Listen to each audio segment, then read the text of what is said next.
Sa mga basher ni Diwata, mamatay kayo sa inggit. Magtrabaho kasi kayo. Huwag yung puro inggit. Suportahan na lang natin. Pag umangat siya kasi, marami rin siyang matutulungan.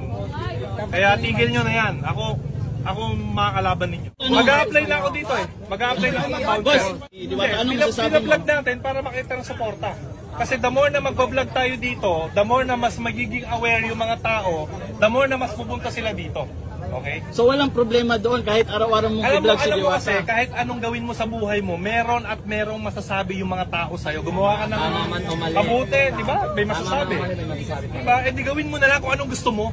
Yun. Diba? Tama! Una masayo sa magandang sa hirap ng pinagdaanan ni Diwata, may magandang Yan naman talaga eh.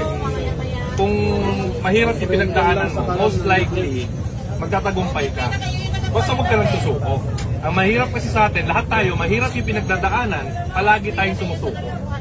Diba? Ang ninyo, hindi namin alam. Lahat tayo may kanya-kanyang pangarap. Lahat tayo may kanya-kanyang problema. Ngayon, kung hindi mo aaksyonan yung gusto mo talagang gawin sa buhay mo, wala talagang mangyari sa'yo. Okay? So, in behalf of dito, sa Lechon de las Piñas, kay Diwata, gusto kong magpasalamat sa'yo, brother, kasi isa ka na ngayon sa nagiging inspirasyon ng mga kabataan, ng mga negosyante, pati yung mga nandito ngayon na tumatangkilik sa'yo. So sana guys, supportahan natin si Diwata palagi. Simpleng like and share, siguro feedback sa page niya.